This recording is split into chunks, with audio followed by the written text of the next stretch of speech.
Kita pada pagi hari ini telah diberikan nikmat yang begitu besar dan selayaknya kita bersyukur kepada Allah Subhanahu wa taala.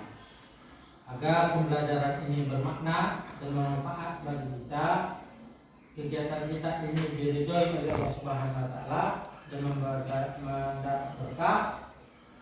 Mari kita bersama kita sebagai doa kita. Ila hadini wa ala kulli niyatin salihah. Al-Fatihah.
Erianda Saputri, Farah Umainah, Hadir Pak. Ferry Andika, Hadir Pak. Nabila Elviana Fitri, Hadir Pak. Rika Saputri, Hadir Pak. Selvina, Hadir Pak. Serli Wulandari, Hadir Pak. Artia Naila R, Amanda Putri, Hadir Pak. Raflian Rasyid Agil, Hadir Pak. Sakila, Hadir Pak. Yupika Dila, Hadir Pak. Safira Asifa, Hadir Pak. binti Mono. Ya. Nah, pada pertemuan ini Bapak sampaikan dan nanti materi Bapak sampaikan. Tujuannya nih, ya. Tujuan pembelajaran kita hari ini. Jadi kita harus mengetahui nih, ya, 1, 2, 3, 4, sampai 383. Itu tujuannya di situ. Tujuan belajar. Jadi setelah belajar nanti, anak bapak harus memahami ini. Diharapkan memenuhi ini. Kalau tidak, bisa nanti remedial, bisa nanti pengayaan kalau bagaimana. Kita mempelajari ini kemarin kan sudah dipelajari ya, sudah dipelajari. Nah ini bapak ulang kembali, bapak tegaskan kembali. Ada pertemuan kali ini tujuan pembelajarannya. Nah ini masalah merawat jenazah. Kalau ada di lingkungan kita pasti ada kan ya meninggal gitu ya. Kalau ada yang meninggal, kalau kita lihat masyarakat ada yang meninggal, paling banyak orangnya di mana? Di mana? Paling banyak di mana? Kan ada memandikan, menyolatkan,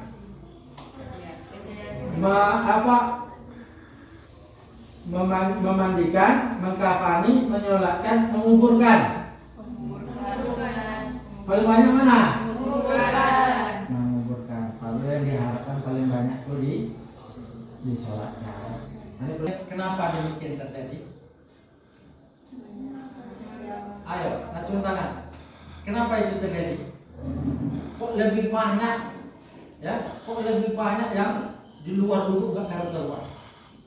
Kalau di sini paling banyak itu di mana? Di kuburan, bukan di rumah. Pas orang lagi kumpul itu paling banyak. Kira-kira kenapa ya? Ada yang ngasih komentar? Keluarkan aja pendapat kalian itu. Ya. Mungkin saat menyolatkan itu tidak tahu cara sholat jenazah, dan ketika lebih banyak. Apapun pendapat kalian tidak ada yang salah. Itu yang harus kalian tanamkan. Itu yang harus kalian tanamkan. Yang lain? Kenapa itu terjadi? Kenapa dalam pengurusan jenazah lebih banyak yang nimbrungnya daripada mengikuti proses itu? Ketika waktunya sholat, menyolatkan jenazah itu paling cuma satu sok. Kalau ketika innalillahi wa inna ilaihi raji'un kumpul itu kan di rumah itu kalau sempat masuk ke masjid penuh. Kenapa ketika menyolatkan jenazah cuma satu sok? Kenapa? Ayo disampaikan saja. Kenapa? Ketika sholat jenazah cuma satu saf, sementara orang yang di dalam kuburan ada 40 orang.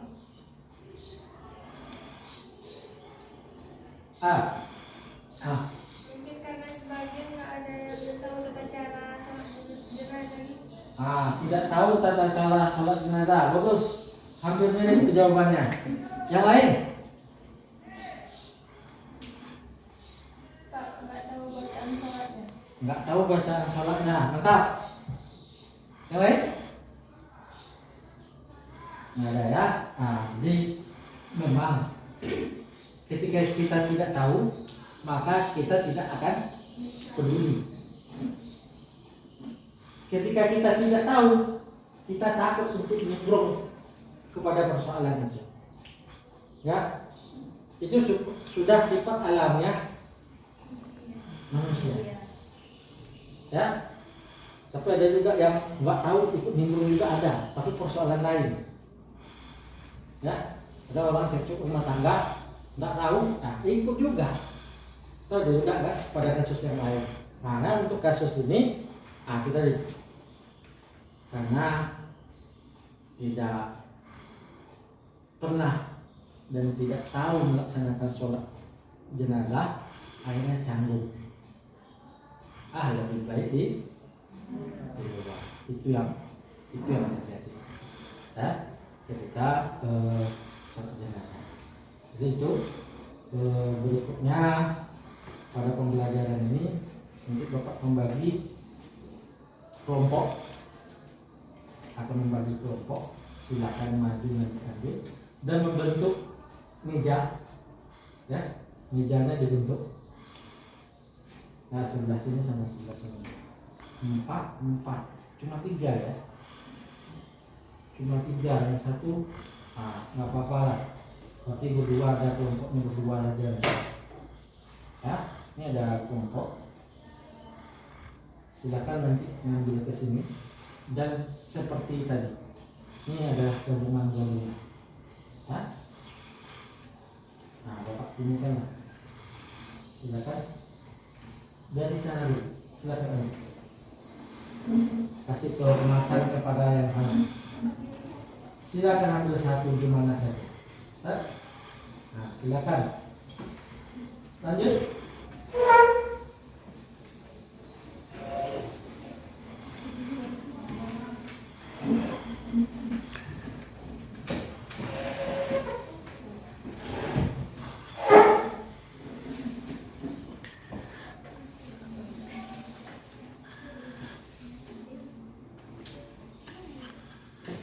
Sudah? Lanjut. Ya, oh belum selesai semua ya. Nah, itu silakan cari.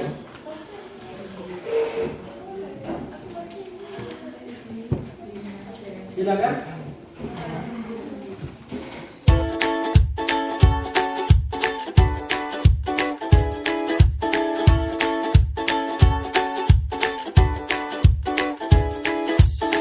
Nah, itu Bapak bagikan. Silakan itu dibuka dan kasih identitas.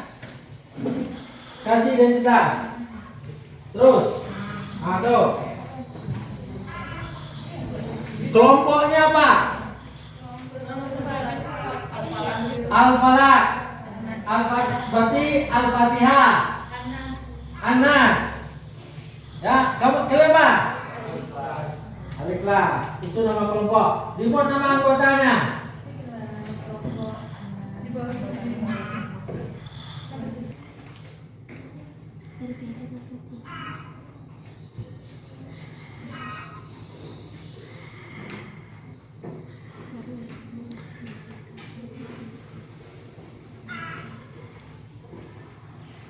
Nah, berikutnya, ya, tolong dilihat, tolong didengarkan, nggak usah keluarkan suara. Ini masalah kematian. Ini masalah kematian. Ya.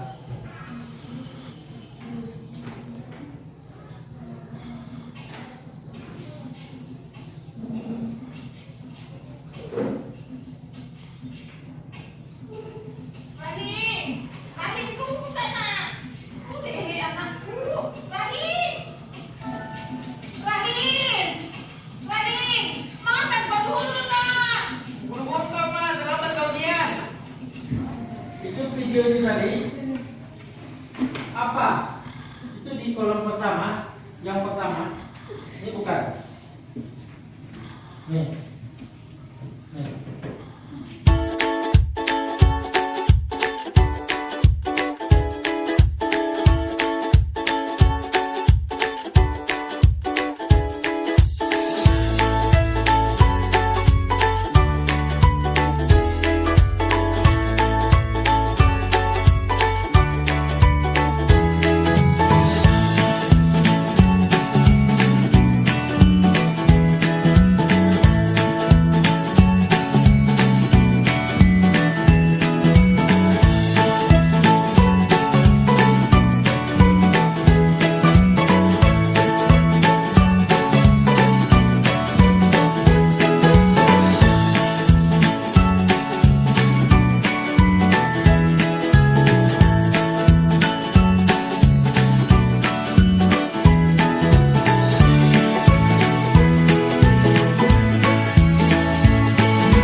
saksikan video berikutnya.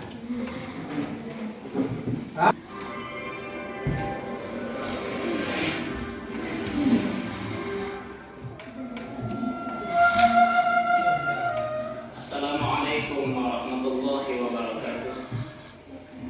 Alhamdulillahilladzi amarna bittaqwa wal ibadah wassalatu wassalamu ala rasulillah sayyidina Muhammadin yadika amma ba'da. Saudaraku kaum muslimin, Habis itu dibaca di kotak kedua. Silakan.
Penilaian pada pertemuan ini itu ada penilaian sikap, ada penilaian pengetahuan, ada penilaian keterampilan.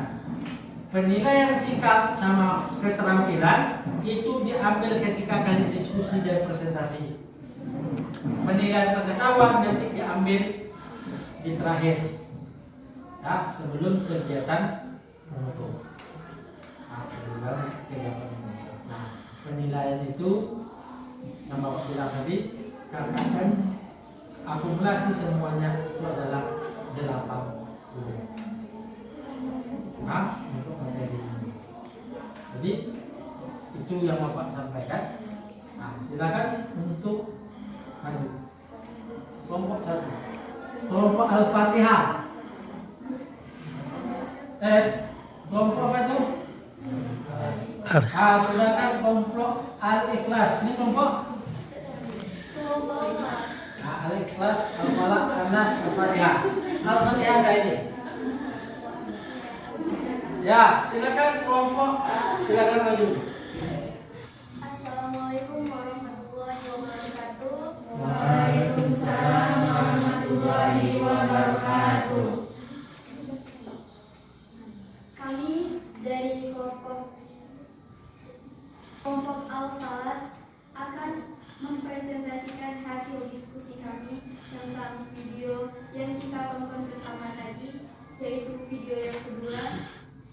Video tersebut sudah kami diskusikan dan sudah kami simpulkan. Kesimpulannya akan dibawakan oleh teman saya, Farah. Dari video yang kedua tadi, kita dapat mempelajari cara memandikan jenazah dan mengkafani jenazah. Yang pertama yaitu memandikan jenazah. Yang pertama dengan niat membasuh seluruh tubuh, membersihkan lubang kotoran dan menguburkan jenazah. Yang kedua yaitu adalah mengkafani jenazah. Yang pertama yaitu adalah kita menyiapkan kain kafan, afdolnya berwarna putih, dibagikan 30 cm atas dan bawah. Yang kedua yaitu adalah menyiapkan celana dalam. Yang ketiga menyiapkan sarung. Yang keempat menyiapkan gamis. Yang kelima menyiapkan sorban. Dan yang keenam menyiapkan kain kafan untuk menutupi lubang telinga, hidung dan seluruh wajah mayat. Dan kemudian dari pengamatan video serta hadis tentang memandikan jenazah, kesimpulan, ketentuan dan tata cara memandikan jenazah sesuai syariat. Yang pertama yaitu dengan niat membasuhkan seluruh tubuh mayat, membersihkan lubang kotoran, mengudurkan jenazah, mengulurkan mayat dengan air di darah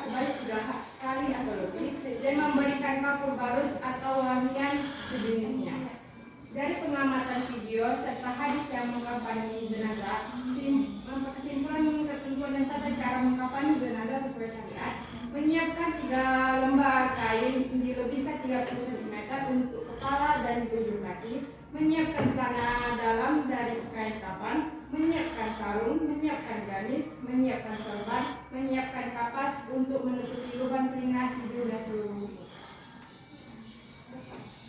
Oke, sekian hasil diskusi kami. Ada yang ingin memberi masukan atau pertanyaan? Jadi saya dari kelompok ingin bertanya, itu kan kan kapur barus. Itu selain dari kapur barus, warna yang lain itu apa? Jadi apa itu? Ada teman-teman yang bisa menjawab? Saya dari kelompok Al-Fatihah, setahu saya dengan daun bidara. Bidara. Maksudnya mungkin di sini tadi kapur barus atau wangi itu yang barus. Kapur barus atau wangi. Terus Pak bertanya Dengan gamis gitu. Itu memang mayat laki-laki yang memakai sarung atau mayat perempuan juga memakai sarung atau dibedakan gitu?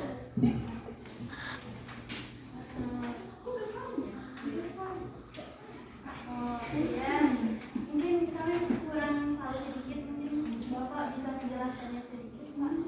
Jangan. Yang lain ada yang bisa menjawab? Begitu. Baik, ada yang ingin memberi pertanyaan atau masukan?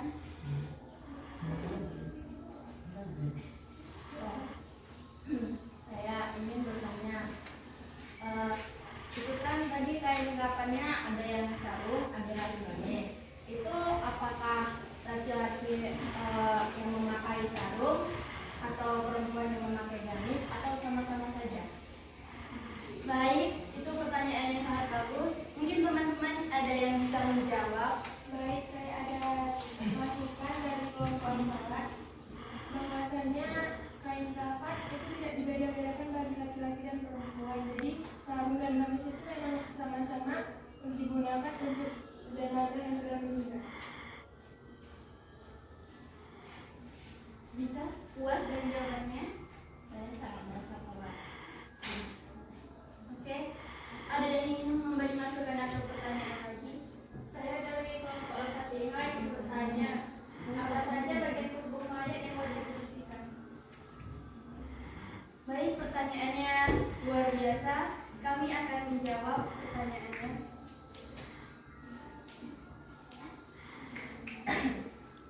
Lubang yang harus dibersihkan yaitu yang anus dan bagian belakang itu. Telinga, hidung, mulut, mata.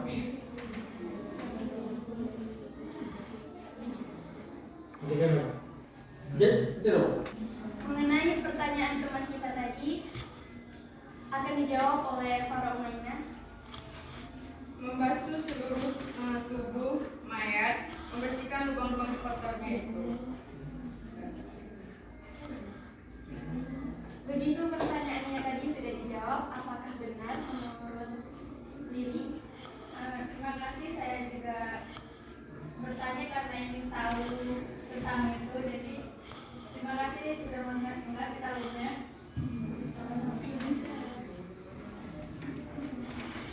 Ada yang ingin memberi masukan lagi? Ada yang ingin memberi masukan atau pertanyaan lagi? Saya dari kelompok Anas ingin memberikan pertanyaan, apakah lubang hidung saat memandikan jenazah dibersihkan juga? Izin menjawab, karena di sini membersihkan seluruh lubang kotoran berarti itu juga ikut dibersihkan. Oke. Selanjutnya, ada yang ingin memberi masukan atau pertanyaan? Saya dari kelompok Alifas ingin menanyakan, kan kewajiban dalam bersihkan jenazah itu memandikannya, mengkafani, mengeluarkan dan mensucikannya. Jika ada di keluarga kita ataupun orang tua kita atau yang lainnya yang meninggal, apakah seorang anak itu wajib memandikannya? Oh, pertanyaannya sangat bagus. Di sini kami akan menjawab. seorang anak itu wajib membagikan orang tuanya. Jadi itu bentuk kasih sayang seorang anak untuk orang tua.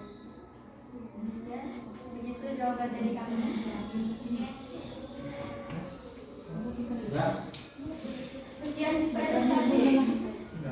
Sekian presentasi dari hasil diskusi dari kelompok awal. Kami ucapkan terima kasih untuk teman-teman semuanya.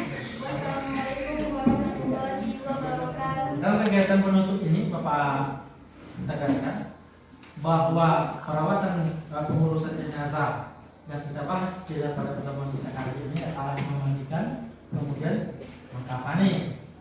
Ya, memandikan itu kita niat kita membersihkan seluruh tubuh, seluruh lubang. Ya, ada beberapa lubang, ada lubang hidung, ada lubang anus, ada dubur, itu dibersihkan. Ya, dibersihkan. Kemudian membersihkan seluruh kotoran. Nah, berarti perutnya dicet ya. Dibersihkan seluruh kotoran. Yang keempat itu diwudukan supaya ini mayat dalam keadaan suci. Yang kedua mengkafani. Mengkafani mayat. Nah, kita ukur mayat itu. Biasa Pak orang sini pakai tali nilon. Nah, ukur, dipanjangkan ke atas 30 cm, sini 30 cm.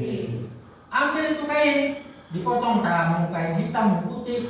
Tapi yang paling bagus adalah kain putih. Dipotong itu, setelah tambah 30 cm, tambah 30 cm, sekarang 3 lembar, 3 helai.